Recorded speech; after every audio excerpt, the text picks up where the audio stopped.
আসসালামু আলাইকুম। আপনারা দেখছেন হ্যাশট্যাগ বাংলা আর আমি আছি সাব্বির হোসেন। আজকে কোনো টপিক দেখাচ্ছি না, আজকে কোনো গুরুত্বপূর্ণ সেটিংসও দেখাচ্ছি না।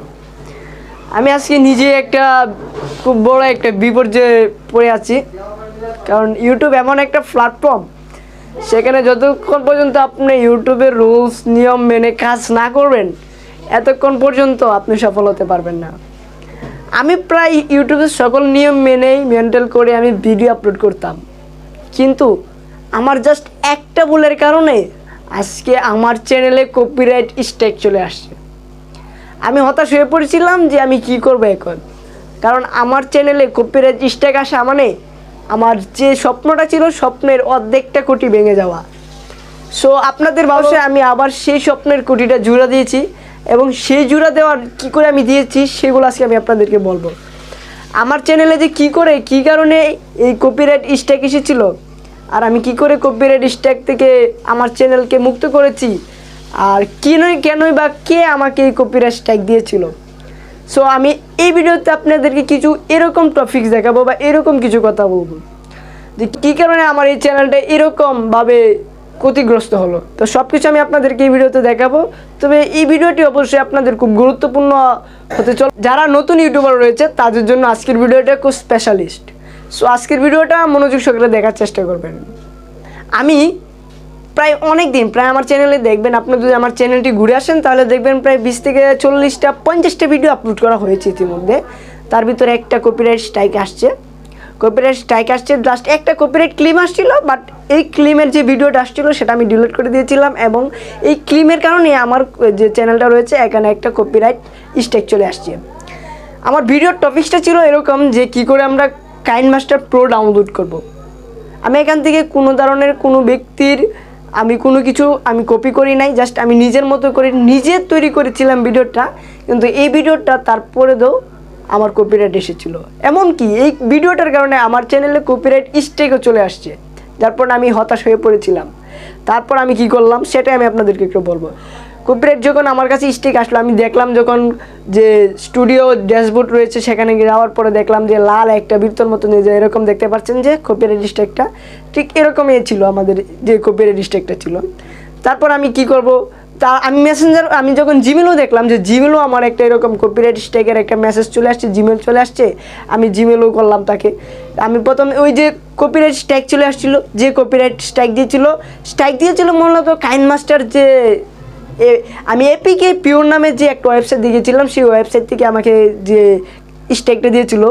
তারপর আমি তাদের কাছে বললাম, সেখানে আমি ইমেল করছিলাম যে ভাই, আমি একজন ছোট্ট ইউটিউবার, যে আমার এই স্ট্রাইকটা আমার ভুলের কারণে হয়েছিল। সো আমার এই ভুলের কারণে আপনি ছোটো ভাই হিসেবে এরকমভাবে কিছু কথা বলেছিলাম। সে আমার কথাটা রিকোয়েস্ট করেছিলাম, রিকোয়েস্টের ফলে সে আমার এই যে রিকোয়েস্টটা রেখেছে। তারপরে কিছুক্ষণের ভিতরে আমার কপিরাইট স্ট্রাইকটা চলে গেছে।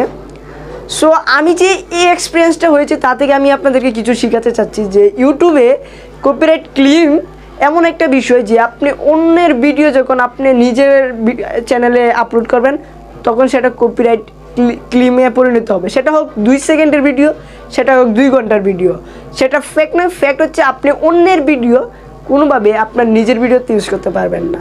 আচ্ছা ওকে, এটা আমরা যখন অন্যের ভিডিও যখন আমরা নিজের ভিডিওতে নিজের চ্যানেলে আপলোড না করব তখন কপিরাইট ক্লেম নামে যে শব্দটা সেটা আর আপনার চ্যানেলে আসবে না। কিন্তু কপিরাইট স্ট্রাইক কেন আসে? কপিরাইট স্ট্রাইক কী কারণে আমার চ্যানেলে আসে আমি আগেই বলেছি যে কপিরাইট স্ট্রাইক এই যে জিনিসটা এটা কোনো ইউটিউব দিবেন আপনাকে, জাস্ট ইউটিউব দিবে আপনাকে কপিরাইট ক্লেম, কিন্তু ইউটিউব কখনোই কপিরাইট স্ট্রাইক দিবে না। কপিরাইট স্ট্রাইক দিবে কে? আপনার আমার মতো যারা ইউটিউবার রয়েছে, যাদের ভিডিও আমরা ইউজ করি, তারাই কিন্তু মূলত কপিরাইট স্ট্রাইক দিয়ে থাকে আমাদেরকে। তো এটা রিমুভ করার মতো অপশানও দিয়ে রাখছে, যেমন ওই যে ইউটিউবার আমাকে কপিরাইট স্ট্রাইক দিবে তার কাছে আমি অনুরোধ করে বা কোনোভাবে কিছু করে মেনটেন করতে পারলে সে কপিরাইট স্ট্রাইকটা সাধারণতভাবে উঠিয়ে নেবে। এখন বলছি যে কপিরাইট স্ট্রাইক কয়টা আসলে আপনার চ্যানেলটা সাসপেন্ড হয়ে যাবে, মানে ডিলিট হয়ে যাবে। সো 3টি একসাথে যদি আপনার চ্যানেলে 3টি কপিরাইট স্ট্রাইক চলে আসে তাহলে সাথে সাথে ইউটিউব আপনার চ্যানেল ডিলিট করবে না। তার জন্য আপনাকে 7 দিন সময় দেওয়া হবে। 7 দিন সময়ের ভিতরে যদি আপনি একটা স্ট্রাইক তুলে নিতে পারেন, 2টি স্ট্রাইক তুলে নিতে পারেন বা 3টি স্ট্রাইকে যদি আপনি তুলে নিতে পারেন, তাহলে আপনার চ্যানেলটা থেকে যাবে। আর যদি না তুলতে পারেন, আপনি যে ভিডিও করেছিলেন 100, 200, 1000 প্লাস, তার যত বেশি ভিডিও আপলোড করেছিলেন সব ভিডিও হারাবেন, এমনকি আপনার চ্যানেলটাও হারাবেন। সো আপনাকে এটা মাথায় রাখতে হবে, আপনি চেষ্টা করবেন নিজের ভিডিও আপলোড করতে। কারণ আমি নিজেও এরকম হয়েছি, জাস্ট আমি কোনো দিন কোনো কারো ভিডিও আপলোড করি নাই বা কারো ভিডিও কপি করে আমি কোনো কিছু করি নাই। জাস্ট আমি এটাই করেছিলাম যে এপিকে পিওর যে কাইন মাস্টারের যে অর্ডার ছিল, সেটা টপিক্সটা নিয়ে আমি ভিডিও আপলোড করেছিলাম, যার ফলে আমার এই অবস্থা হতে হয়েছে। সো আমি চাই যে আমার ভিউয়ার্সরা বা অন্য কেউ আমার মতো এরকম কপিরাইট স্ট্রাইকের আওতাভুক্ত যাতে না হয়। সো এই ভিডিওটা শুধুমাত্র আমি নতুনদের জন্যই আপলোড করেছি, শুধু নতুনদেরও না, যদি আমরা যারা এই বিষয়টা জানি না তাদের জন্য এই ভিডিওটা খুবই গুরুত্বপূর্ণ হয়েছে। সো আশা করি এই ভিডিওটা খুবই ভালো লাগছে। আর যদি ভালো লাগে তাহলে আমার চ্যানেলটা সাবস্ক্রাইব করে রাখবেন আর ফেসবুক পেজটি ফলো করে রাখবেন। আজ এই পর্যন্তই, ভালো থাকবেন, সুস্থ থাকবেন, আসসালামু আলাইকুম।